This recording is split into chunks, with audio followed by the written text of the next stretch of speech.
Hey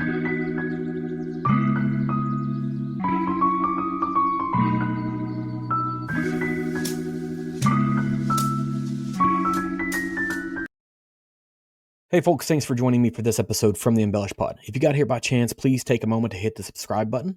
Hopefully I can be found on any podcasting platform that exists. And if you can't find me on one, send me an email at embellishpod@gmail.com and I'll try to get that taken care of. You can find video versions of this podcast on YouTube. You can find all of my links on Instagram at EmbellishPod or TikTok with the same handle. I have a website. It is www.embellishpod.com. It's a place to pick up these links, episode details, and more. Today, we're going to be talking about cork. And it seems a little bit tangential to what I normally do, but I think you guys are really going to enjoy this conversation and kind of maybe dispel some myths that might exist inside your brain around what cork is and how it's harvested and what it means for sustainability and spirits. This morning or afternoon or evening, whenever you happen to be consuming this particular podcast, I have Patrick joining me, and Patrick is coming from a part of the industry around spirits that I don't necessarily spend as much time around as I possibly should. So, Patrick, I'm going to just let you tell us who you are and what it is you do, and then we'll kind of dive into the questions that I've got. Great. Thanks, John. I'm Patrick Spencer. I'm the executive director of the Natural Cork Council. Natural Cork Council is an organization that is membered by the six largest cork companies producing natural cork from Portugal. And the organization runs on a number of different focuses. We work with quality of cork, rigorous testing and auditing of cork coming into the United States. We also work on forest conservation and projects to help conserve and preserve the cork forest in Portugal. And then we do a lot of media outreach, both to the consumer and to winemakers around cork and our sustainability programs, and why cork we feel is the best closure for both wines and spirits. So, and I don't know too many kids who grow up saying, I want to lead the Natural Cork Council. So can you tell me how did you get to this particular role, right? Because this is, you don't get to be the leader of a council like this on a whim. There's a lot of experience and kind of career journey that gets there. How did you get here? Well, I started out as a sustainability coordinator at one of the largest wineries in Oregon, and at the time we were using 100% natural cork from our partners in Portugal.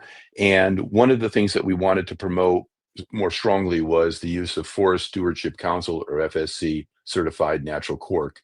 And there weren't as many producers or farmers in Portugal who were FSC certified, and so the idea was to go to Portugal with one of our cork partners, meet with both the farmers, landowners to talk about why FSC certification would be good. Also meet with the FSC to try to help them get more people to become certified. And like most people in America, I have to say honestly, I knew very little about cork. I knew that it came from Portugal, but I wasn't clear on how, when, where, why, what. And what happened was, when I went to visit the farmers, I was amazed by both the forestry aspect of cork and the harvesting, but also the cultural aspect and how integral it is woven into the fabric of Portuguese society. And I often say to people that I didn't choose the forest chose me. And so coming back, I became a much stronger advocate for cork. And then I was asked to lead an organization. I have my degree is in environmental sciences. I came back and left the winery soon thereafter to lead an organization called the Cork Forest Conservation Alliance. And that was a nonprofit organization that was working specifically on cork preservation, conservation, and reforestation projects. I did that for 16 years and decided to retire. And at that point, the members of the Natural Cork Council came and said, "I'm sorry, you can't retire. Uh, we don't know anybody who knows more about cork than you do, and we need you to lead the organization." And it was an incredible honor. It was probably the greatest professional honor I'd ever been given. And of course, I couldn't say no. Mhm. And so, ag practices or cultural practices, right? And it makes a ton of Mhm. sense for you to kind of discover that journey. And I only know this just from my normal day to day job.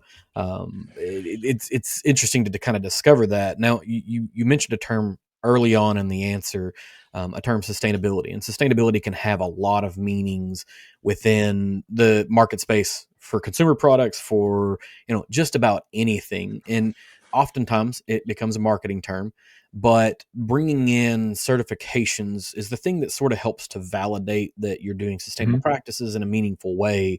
Um, Tell me a little bit about what FSC certified means when trying to kind of bring the term sustainability into a real term as opposed to just kind of a thing you slap on a label so that way you can sell more product.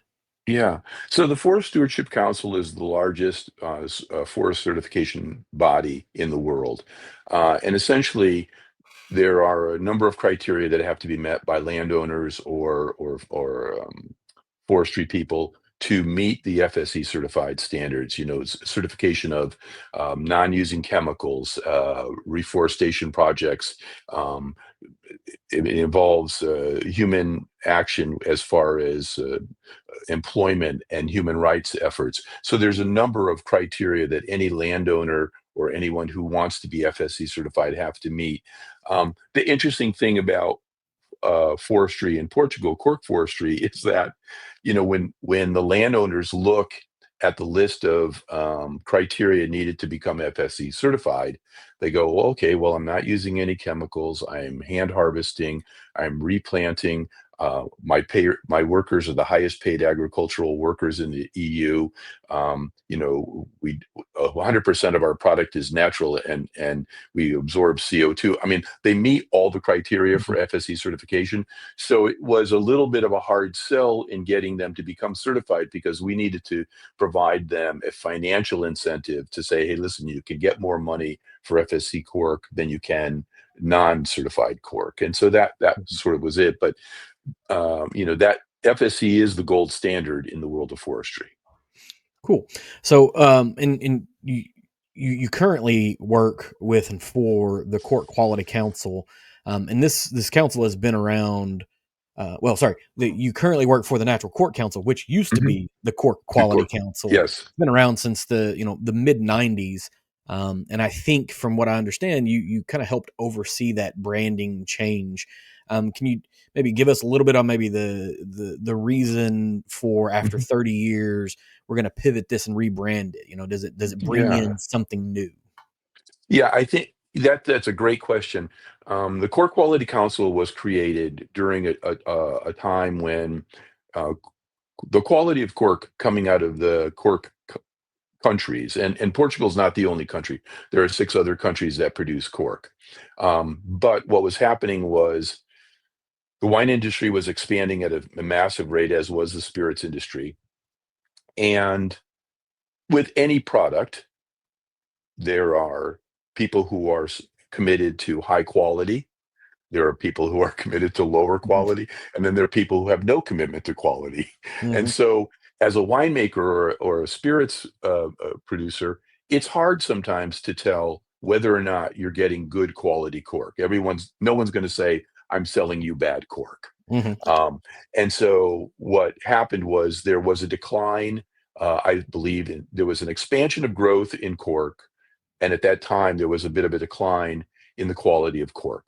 So the members of the Cork Quality Council, or prior to creating the organization, members got together and said, "Listen, if we build an organization that provides incredibly rigorous testing, both in Portugal and once the corks come to the United States, if we test those corks for any issue, whether they be quality issue of the cork itself or any kind of chemical issue, any kind of problem, if we can test that and make sure that all corks coming into the United States are going to give our customers, and more specifically winemakers than spirit, because we obviously have a much larger population of winemakers.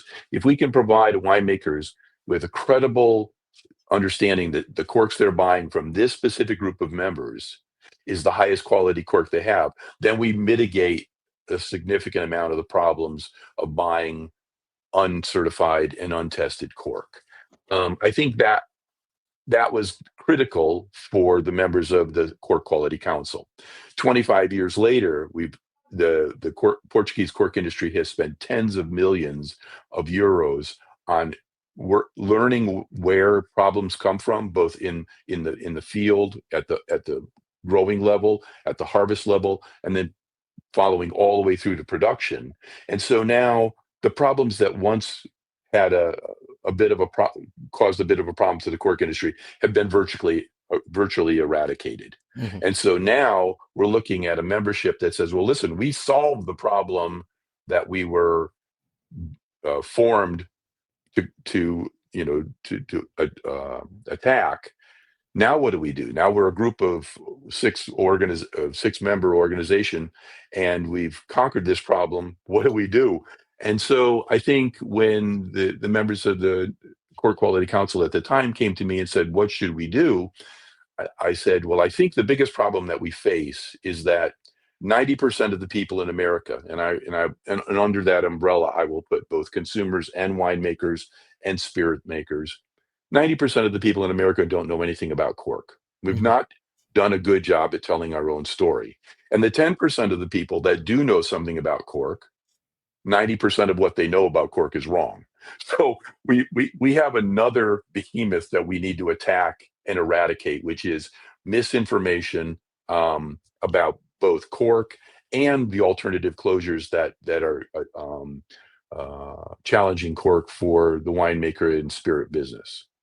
And just about like anything, right? You spend enough time to kind of dissolve the problems that existed, only to unearth the new problems, right? Which becomes Yeah. an education and a perception problem. And you kind of teed this up relatively well. There's a number of options that exist in the marketplace for closures.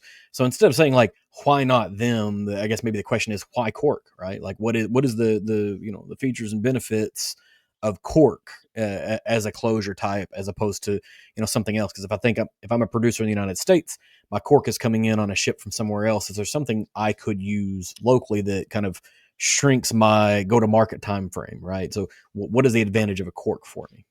Well, I think that let me take part B of that question first. I think that if someone is in the wine or spirits industry and they're using a closure that's not natural cork, that closure probably is not being produced in the United States Mhm. either. And so, we're talking China, Mexico, other, Europe. So I think that part, there's sort of a level playing field when it comes to can we get enough product in a just in time factor? Yes, we can produce enough cork to provide every winemaker in America for wine closures for probably the next 50 to 100 years. So the quantity is not the issue. It is the quality of the product. I think sometimes we tend to forget that wine is in the spirits world. It's really the only living spirit. I Mhm. mean, wine is alive. 20-year-old Scotch is 20-year-old Scotch. Right. It's never gonna be 21-year-old Scotch. If aged in that perspective. But when we talk about wine being a living product, we're talking about farmers and we're talking about people who need a healthy soil, a healthy environment. Globally, we need a healthy environment for winemakers to continue to make quality wines. And I think critically, we've seen study after study after study that says, natural cork does enhance the flavor profile and the longevity of wines. That's not a question that can be, you know, uh, there's not a problem in answering that question. I think the other part of it is as farmers, winemakers should be looking at natural cork as I'm growing grapes, I'm creating something from the earth, and now I've got a product that comes from a tree that's hand Mhm. harvested, that's in one of the most critically important forest regions in the world. Why wouldn't I close my bottle of wine with something as natural as the wine that I've put in that bottle? Both from a quality perspective and from a consumer perspective. I mean, every study that we look at shows that 80% of the consumers in America are happier to pay more for a product that is sustainably sourced. that Mhm. has an environmental impact, and all of the studies that have been done show that in the world of wine specifically, people prefer opening a bottle of wine with a natural cork in it. Mhm.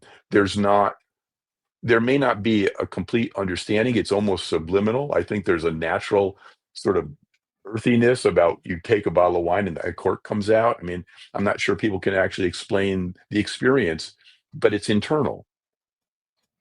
It is far more romantic, without a doubt, right? Being able to pop a cork on a bottle of wine, and there's that little bit of the cork that has the color of the wine that it's been kind of Yeah. aging with or whatever, and so you've got this other aspect of consumption that exists, right? Because you've got the wine that you can look at, you've got the wine that you can drink, you can smell it, but now you also have this cork, which is a natural product that Mhm. has absorbed another natural product, right? And it gives it this whole other dimension for existence. And so it's very much more romantic than this synthetic stopper that has nothing to it. It looks like a byproduct of a factory, and maybe those are some of the attractive sides of it. But then there's maybe a secondary benefit. And if you wouldn't mind, kind of in reviewing you, I come across this TED talk and we look through a number of things, and you already mentioned that there's probably enough cork for somewhere between 50 and 100 years of global wine production right now. But just the existence of the trees creates, the trees that you harvest the cork from, creates kind of Mhm. another layer of understanding and expectation on the benefits for it. And carbon marketplaces are kind of popping up all over the place within the environmental realm. So tell me a little bit about maybe the benefits for CO2 absorption or anything along that lines. It becomes the more like nerdy reason why you should also consider cork as the right answer. Yeah. Well, I mean, I think, we have 7.4 million acres of cork in the world, and cork forests in the world. And what the beauty of the cork forest is that none of them are a monoculture. These forests all provide a number of different flora and fauna that Mhm. really add to the biosphere, and the biodiversity of the forest. And so you have these trees that absorb literally 20 million tons of CO2 each year. Um, the cork forestry is considered by every major environmental and forestry organization in the world as the most sustainable and low impact forestry in the world. You're harvesting bark off a tree that grows back, and we're reharvesting the tree every 9 years. And so, what you have is you have a situation where you're taking all of the wood out of the forest, but you're leaving all the trees. Mhm. And trees that are harvested actually absorb more CO2 than those that are left unharvested. The cork forests have one of the most healthy honeybee populations in the world. And so many environmentalists have said, honeybees. If the honeybees go away, it's game over for human race. Mhm.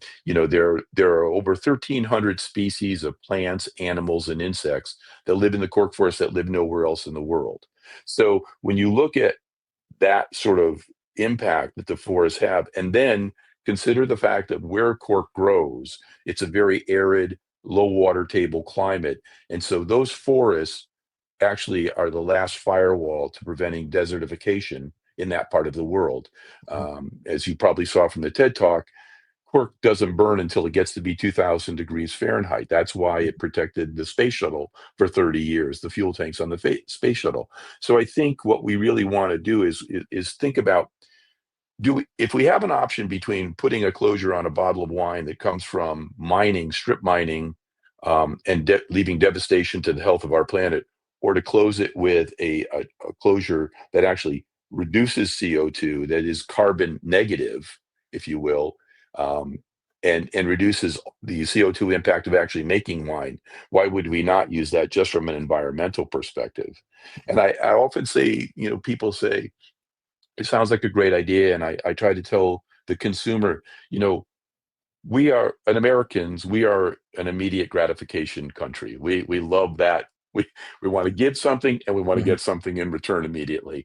And I often tell people, there's no greater immediate satisfaction than buying a bottle of wine with a natural cork, because when you make that choice of choosing a bottle of wine with natural cork, when you pull the cork out of the bottle, you can look at that cork and say, I've just made a concerted effort and an environmental impact when I bought that bottle of wine because I'm helping to save those forests and the culture that lives in that forest.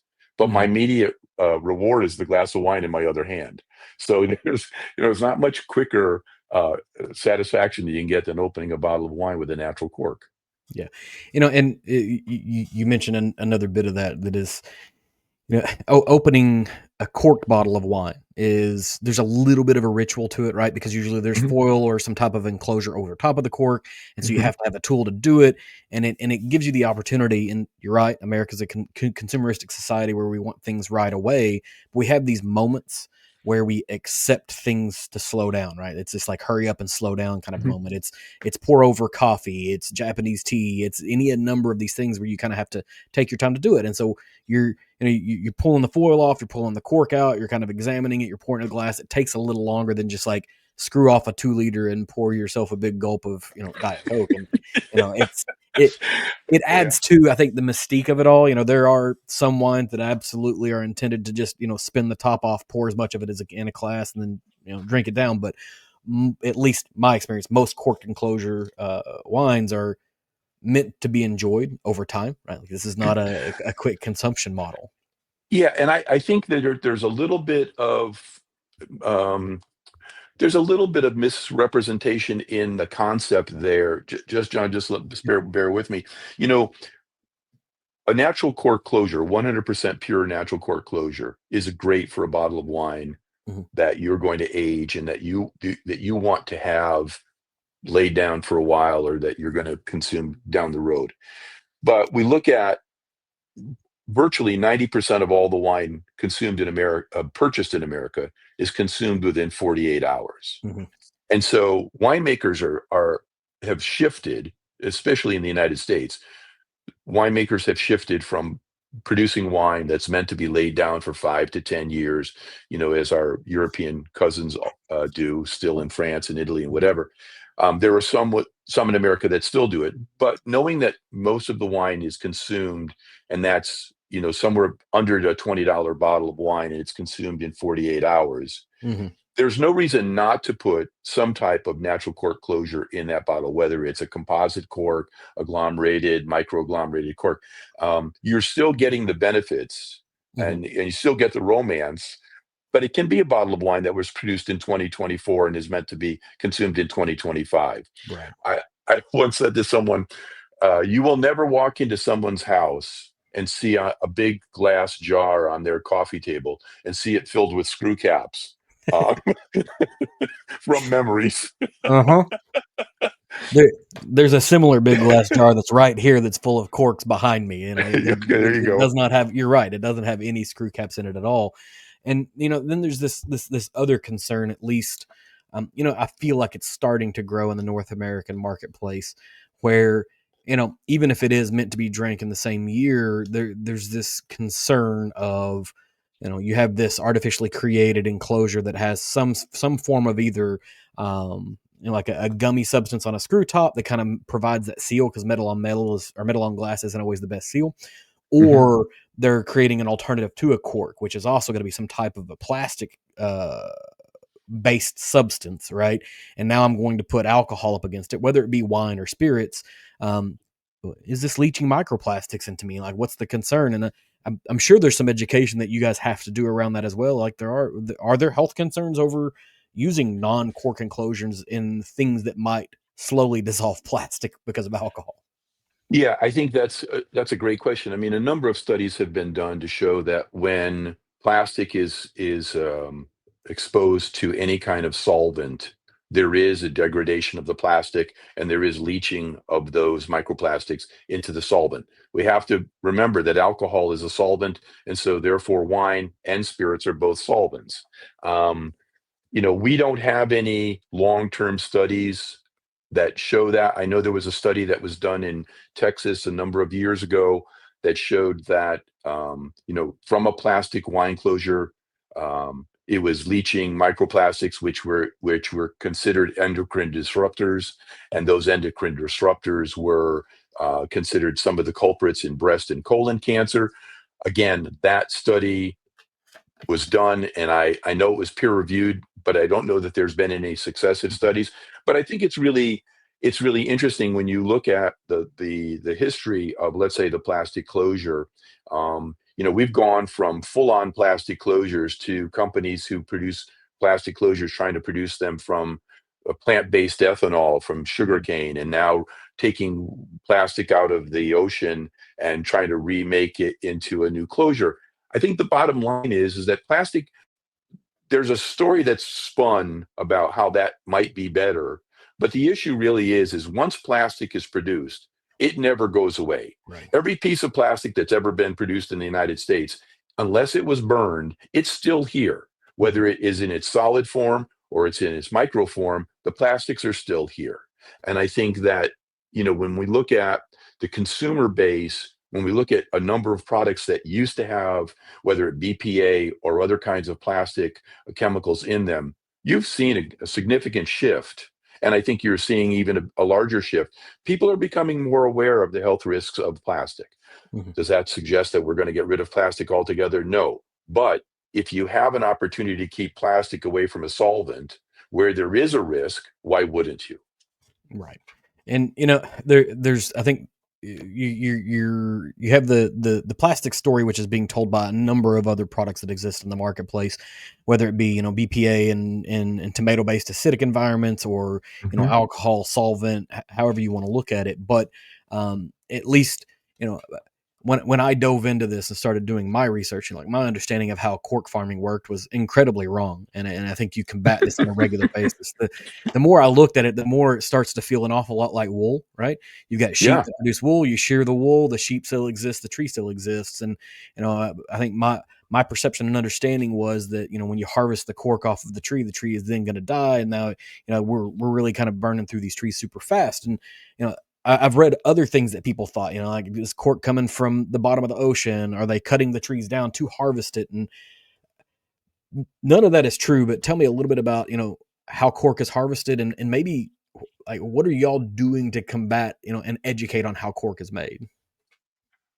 Okay, so we'll start with A of the question. So cork comes from an oak tree. It's called its Latin name is Quercus suber, Mhm. and the cork oak takes about 25 years to mature from a yearling plant. And then once the cork becomes mature, the tree becomes mature. The first bark that's on the tree is harvested. It's called the virgin bark, and it's really not useful. It's a very mottled and it's just not a useful bark, and so that bark is discarded. Then we wait 9 years, and then the bark grows back. And the reason we wait 9 years is not for it's for the thickness of the diameter of the cork, not for the length of the cork. We need the bark to become as thick as possible. And this tree is only one of two trees in the world that you can actually harvest all of the bark from the tree. We have a term. I live in the Pacific Northwest, and one of the big terms up here is girdling. You can't girdle a tree, which means if you take an entire ring off the tree will die. Yep. The cork oak is the only tree that you can do that with, and with no harm to the tree. And then the bark then grows back, and we can continue to harvest that tree for up to 100 to 150 years, depending on the quality of the tree and the area that it's growing in. And so, that in and of itself is in a remarkable situation. And I think the other thing that people don't realize is that, there's no mechanical tools used in harvesting a cork tree. It's all done with sort of a medieval looking axe by hand.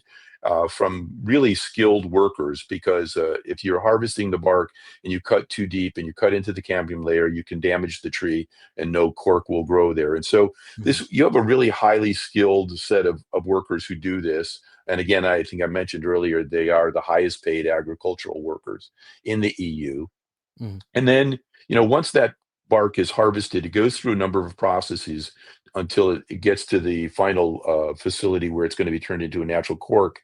And what's great about there are two things that I always talk about with cork, and one is in cork production, there is zero waste. Mhm. So if we're taking the bark and we're slicing it and we're cutting and we're punching corks out of it, the membrane that's left over that membrane is ground up and can be used for a number of different cork products, including composite corks like champagne corks and other.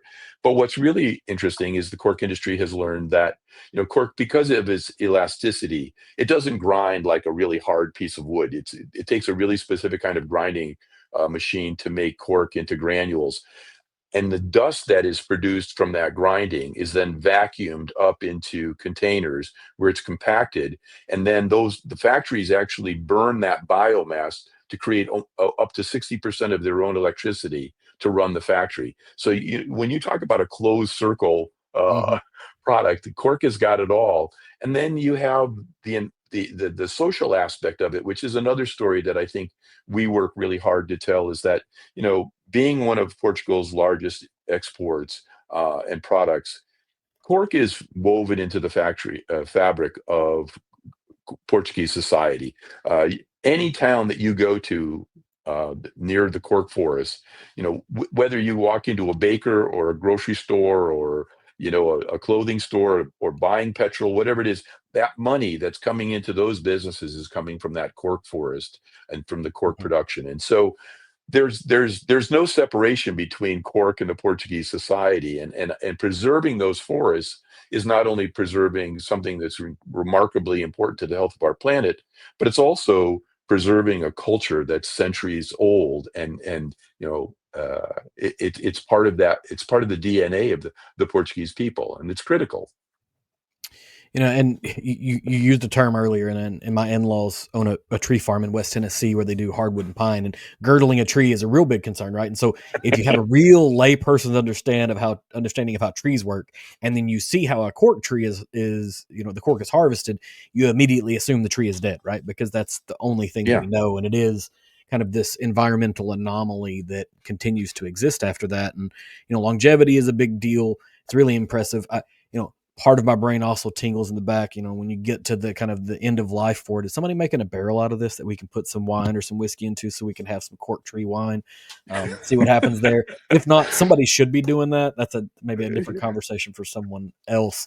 Um, it the the whole process is super interesting, and I think it's a thing that people can kind of latch onto now that they're able to think about the sustainability of it all. You're burning a dust for biofuel, and the biofuel is then going to emit carbon dioxide, which is then going to feed the tree, right? Because that's what they're going to consume, and that's one of the unique things about burning wood, is that it can help create more of what's going to burn again in the future.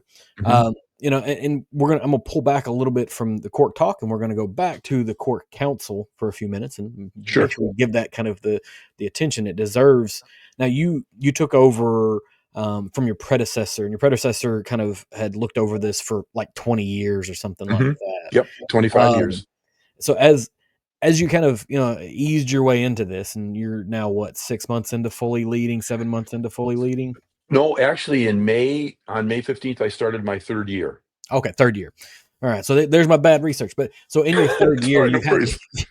you've had an opportunity to kind of see what your predecessor did, and is there anything from the internal operation of what you're doing um, that surprised you? Right, and it's always tough to make strategic change after somebody's been around for a long time, because you're like, they did a good job, and I don't want, but you kind of do your own thing because that's why you were brought in to Mhm. do it. So maybe some things you observed and some things you were like, here's some places where I want to make some changes. Well, I think the previous executive director, a man named Peter Weber, did a remarkable job in bringing um, the technological aspect of testing, auditing, and producing and bringing cork into the United States, quality cork into the United States. No one can ever question the work that Peter did. He worked tirelessly to improve the quality of cork and improve the image of cork Mhm. within the winemaking and spirits industry. I think, in going back to what I had said earlier, now that we've conquered the problems that plagued us back in the 90s, and we've the technology that the cork industry is implementing now. um, I one of our partners has more gas chromatography testing machines in their lab in Portugal than almost any other medical research facility Mhm. in the world.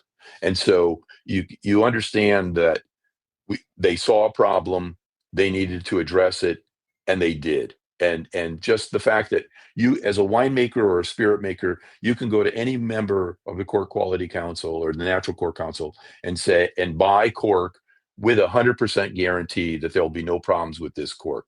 I mean, that issue has been again eradicated, and Peter was instrumental in helping that. But I think we came to a point where, it's almost like Dorothy. We it came to the end of the yellow brick road, and now we're at Oz. Now what do we do? We made it this far. How do we change the perspective and the dynamic?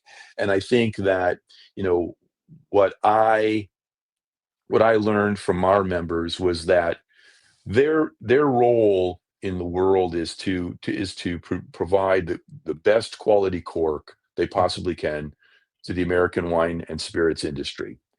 What they are challenged by, and I think this is why I was brought in, was they were challenged in helping to both winemakers and maybe more specifically consumers learn about cork and to dispel all the rumors. Like, John, you went on a deep dive and you covered almost all the rumors. The cork trees are cut down, there's a cork shortage.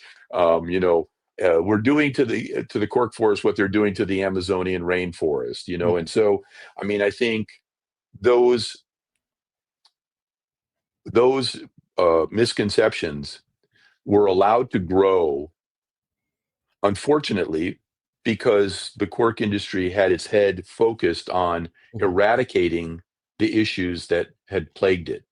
And so they it wasn't that they took their eye off the ball, but they wanted to address the large elephant in the room. And now the elephant in the room is, how do we educate people, and how do we get them to understand that their choice is critical to the health of our planet and to making a wise environmental choice. And always, from the wine quality perspective, we would never say that there's ever a better closure than cork. We don't talk to winemakers about their perspective, or spirits people. We don't talk to them about their perspective on what's best for their wine. Mm-hmm. If a winemaker wants to use an alternative closure because they think that's best for their wine, I would never suggest to them that they were wrong, because that's a winemaking or a spirit making decision. Right. But my job is to say to them, if you're laboring under some misconceptions, Mm-hmm. then please allow me to help you understand where the most environmentally prudent choice is. And then once you have all the information, if you make the decision from having intelligent, honest information and credible information on both sides, then you make that decision. We can't argue that decision. But what I think has been happening for too long is that decisions have been being made by the winemaking and the spirits community, and even consumers. As you mentioned, I've had people come to me and say, I was buying screw cap wines because I thought I was saving the cork forests. Mm-hmm. So, that's the thing that I looked at as the role of the executive director of this organization was, wow, this is a big task, and we have a lot of work to do. And consumer and producer education is tough, right? Because Yeah. most industries, well, a lot of industries, at least smaller industries, have to focus on one or the other, right? You've either got Mhm. to educate your producers or educate your consumers, and you can say, well, we'll educate the producers so they make the best decision, or you can say, I'm going to educate the consumer because then they're going to pull it through from the producer and say, I require this to be a part of my process. But kind of a dual pronged approach seems ambitious and painful at the same time, making sure everybody knows everything all the time. Yeah. Um, and part of me wonders, this is an agricultural product from another country, right? And I know, Mhm. a handful of years ago, what the Scotch industry went under because of trade concerns or socioeconomic policies in the United States. Is that a thing that you guys are having to take care of as well? Is like making sure there is a championing for the cork industry and bringing cork in the United States because tariffs or trade deficits or whatever else exists in the world, you have to take this industry and navigate through here. How does that go, I guess? Well, I think we are lucky that tariffs are not isolated. Mhm. Tariffs are broad based. Right. So is it a great thing for cork to be tariffed right now with the wine industry struggling as it is and the spirits industry? I mean, we're looking at, you know, consumption is down. Gen Zs are, not buying a bottle of wine every day. They're buying one every on Friday night or Saturday night. Mhm. Um, so it is a challenge, but I feel like we're not isolated in that challenge. And I think the beauty of cork is that um, it can't it can't be grown in the United States from a financial perspective. Yes, Mhm. could you plant a cork tree in your backyard in Tennessee or Virginia? Absolutely, and it would probably grow. But the idea of this product coming into the United States as an agricultural uh, financial resource is never going to happen. Mhm. If you look at taking approximately 45 to 50 years before you can find out whether or not you have a cash crop, um, would be an investment only a fool would be involved in. Yep. Uh, there's a saying in Portugal which I really love, which is, if you want to invest in your children's future, you buy stocks and bonds. If you want to invest in your grandchildren's future, you plant cork. It's fair, a lot of tree farmers kind of take the idea of, I plant a tree so my grandchildren can sit underneath its limbs, right? Because it's going to take Yeah. that long, regardless of whether it's a 25 years for a cork tree or 75 years for a veneer or walnut, whatever it is that you're going to do. And one of the other sides of the conversation, at least from me as a consumer, as I think about, you know is cork sustainable, and are these standardized practices? And you said something earlier that kind of triggered in my brain of these trees set at the edge of desertification, right? So Hmm. without these trees, we start seeing kind of more arid climates growing further and further. And so the regions where it grows, it really behooves them to take care of the trees, because if they don't have the trees, then they become desert as well, which is super not great. um, but it kind of also brought in my mind, that there's a lot of discussion around climate change and environment changes. Kind of as that happens, is that impacting the cork industry as well, as weather patterns distinctly change? Yeah, yes, it is. I can tell you that having been uh, three of the countries that grow cork in North Africa are Morocco, Tunisia, and Algeria. And I've had the pleasure to be in all of those countries to visit their cork forests. And what I would say is that is where the rubber really meets the road. I mean, that's really where the real devastation is happening. I mean, you can walk to the edge of the cork forest, and the next step is sand. Mhm. And it's because those countries don't have the financial or manpower resources to help preserve those forests.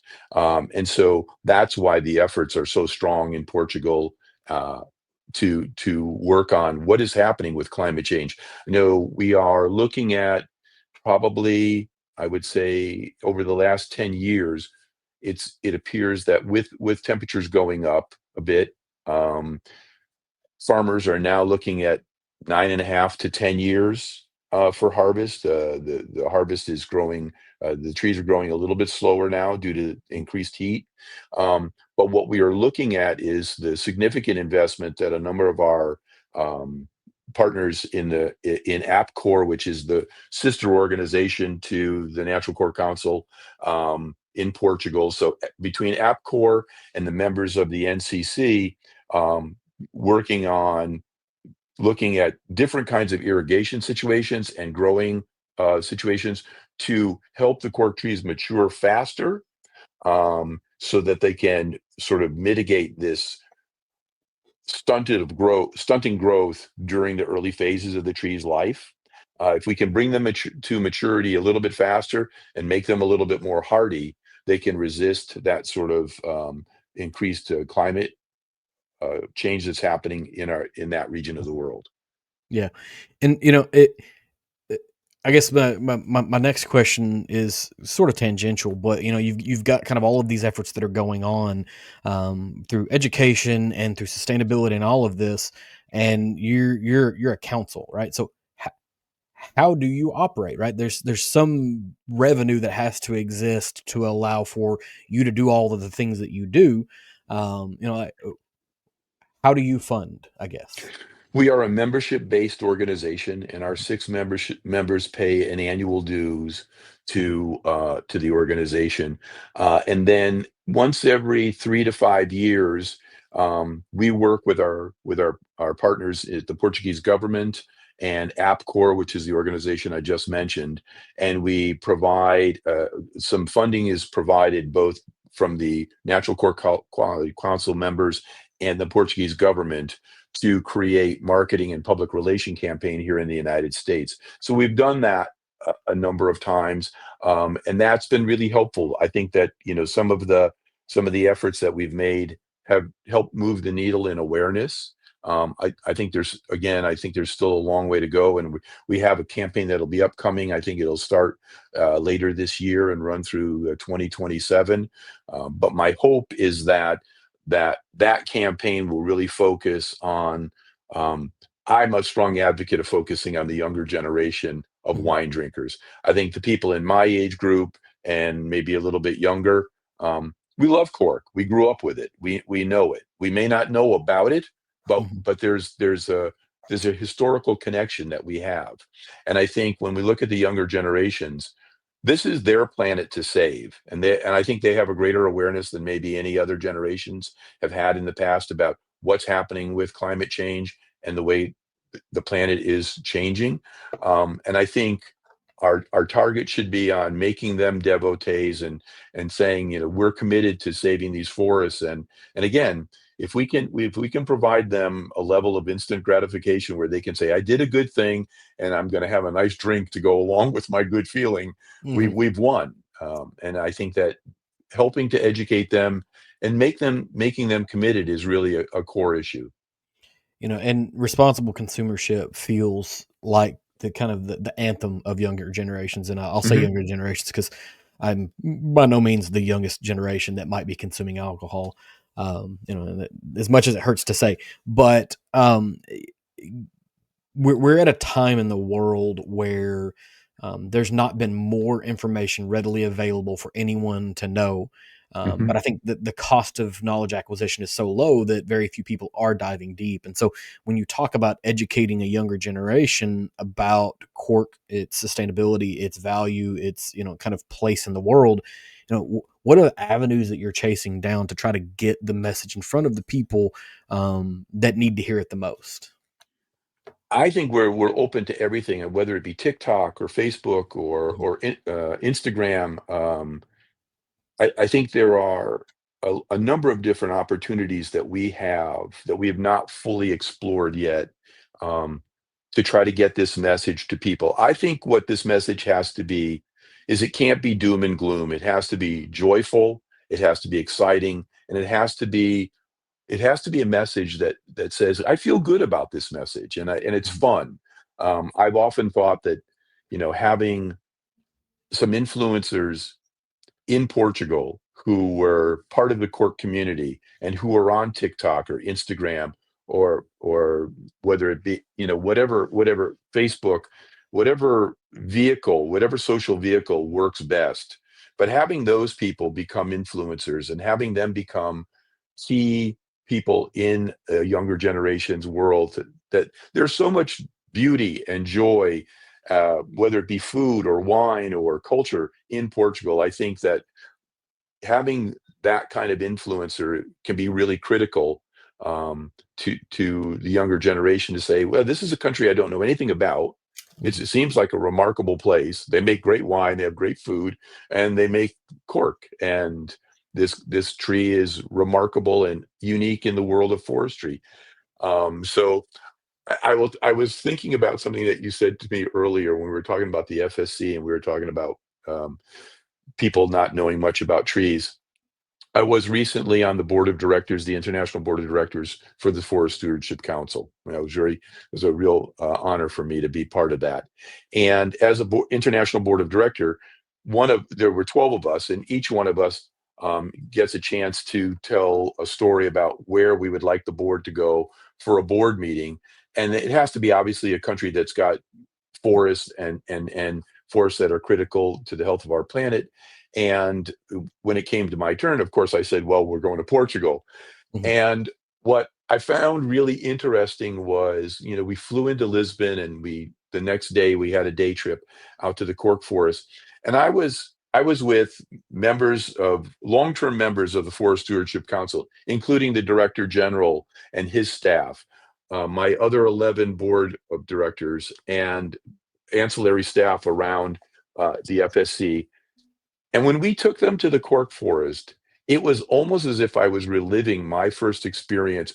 These are people who have PhDs in forestry, forest engineering, who have been in forestry for some of them up to 50 years.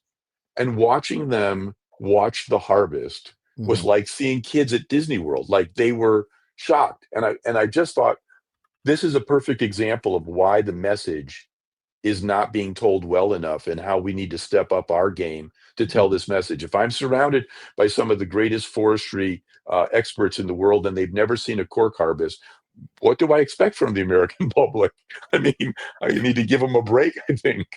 Yeah, it sort of reminds me, and you've probably seen this, but like the very first Jurassic Park movie where they take the professor out, and it's the first time he ever actually like sees a dinosaur in real life. He's been studying him his entire life through Yep. bones, and he sees one, and there's like a moment of awe. It feels like that, right? Like it's Yeah. entering an alien landscape where things that in your core about forestry don't work anymore, right? Like Yeah. it's in a different Yeah. environment altogether. And it is a tough thing to kind of wrap your head around for people that know what they're doing. And I think part of the messaging to a younger generation has to be a really creative mixture of really important and valuable and compelling storytelling, but also data, right? Because it feels like this a younger generation has some of the best bullshit detectors that exist, right? Like they can immediately sniff out if someone is being um, not entirely truthful with them, and then they Yep. have the ability to find that information like that now, right? Yeah. Because it is easy to access. And so trying to use all the tools in your belt seems about the right choice. Yeah, I have a son who just and I've been playing soccer almost all my life, Mhm. and it's my sport. And my youngest son just got into it about 3 or 4 years ago, and he's become a really good player, and he's really into it.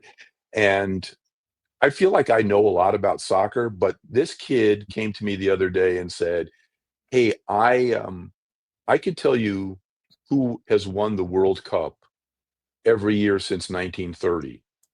And I thought, okay, that might be a little bit deep into the minutia for me, but Right. it certainly speaks to what you just said about the, Mhm. the the knowledge that the younger generation has, and their willingness to go deep and dive into that knowledge.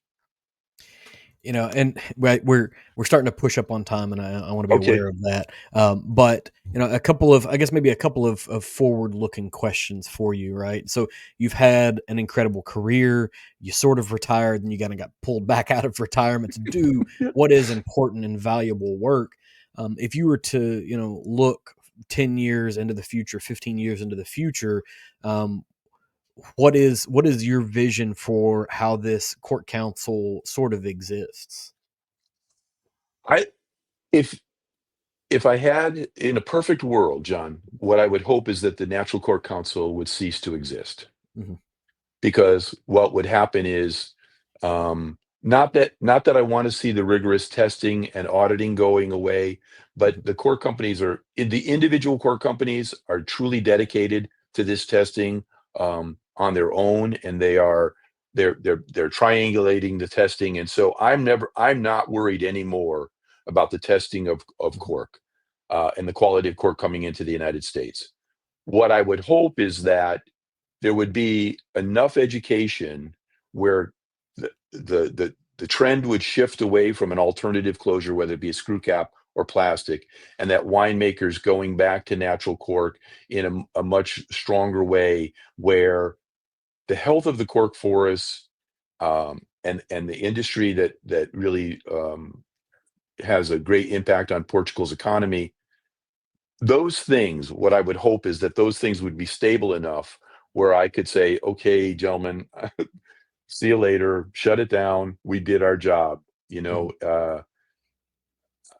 or maybe there's a new challenge. I don't know. But Right. in my heart of hearts, what I would like to see is that this would, we would no longer need to exist. Right. And it sounds an awful lot like you would like to do almost exactly what your predecessor did, where he took the previous version of this all the way to the end and solved the problems that were in front of it. You just sort of unearthed some new ones that needed some challenge, and I would suspect just about like any marketplace that will be the case. You could get Hmm. 15 years from now, and the thing that you've set as the primary goal, the North Star, is achieved. But now there's another thing, right? And maybe Yeah. it is just simply existing for the rigorous testing, so that way independent, producers can independently verify the validity of the data they put out of the quality of what they're doing, right? Because sometimes I'm not going to trust the producer's reports on whether it's good or not, but I will, Hmm. trust a kind of a third party. But maybe as a slight adjustment to the question, what do you want your specific impact to be in the cork industry when you finally retire?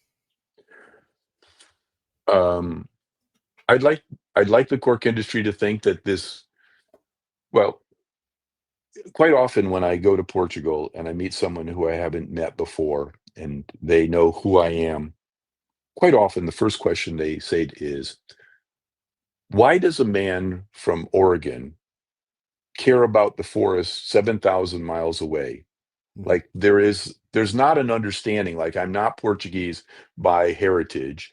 I came to this later in life and through another job. But the question is always why. Mhm. And again, like I said earlier, I didn't choose the forest, they chose me.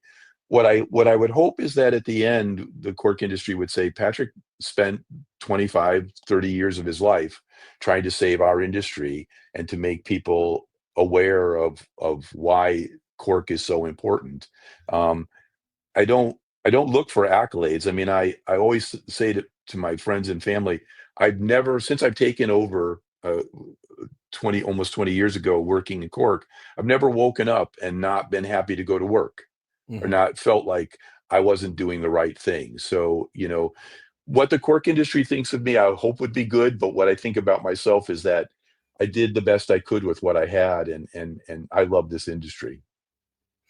And there's I don't know that there's a more fitting way to end it there. It's very um very very honorable to kind of live that way and be able to work in an industry where you don't question the value of what you do day in and day out. Oftentimes a lot of us end up in those situations where it's just like, Yeah.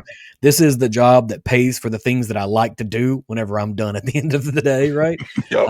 It's kind of nice when you can do both. So and we are kind of at the end of the time that I have available. So Patrick, thank you so very much for hopping on and have the conversation with me. I did get through most of my questions. I don't always get through all of them. Actually, most of the time I don't get through all of them. And that's always a sign of a really good conversation. And there's a really solid message here. So, you can't make any more time and you made some available to me. So thank you so much for hopping on and having the conversation today. Well, John, thank you so much. The questions were excellent. I really enjoyed this. I really appreciate you making the time for me. So, cheers and best of luck. Thanks for tuning in to this episode of the Embellish Pod. If you enjoyed this, please leave me a review on whatever platform you're consuming this on. Leave a comment if possible. Hit me up on social media on TikTok or Instagram using EmbellishPod, and you can give me a follow so you can keep up with what's going on here. I can be found at www.embellishpod.com. That has all of my links, accounts, and contact details. Thanks for stopping by.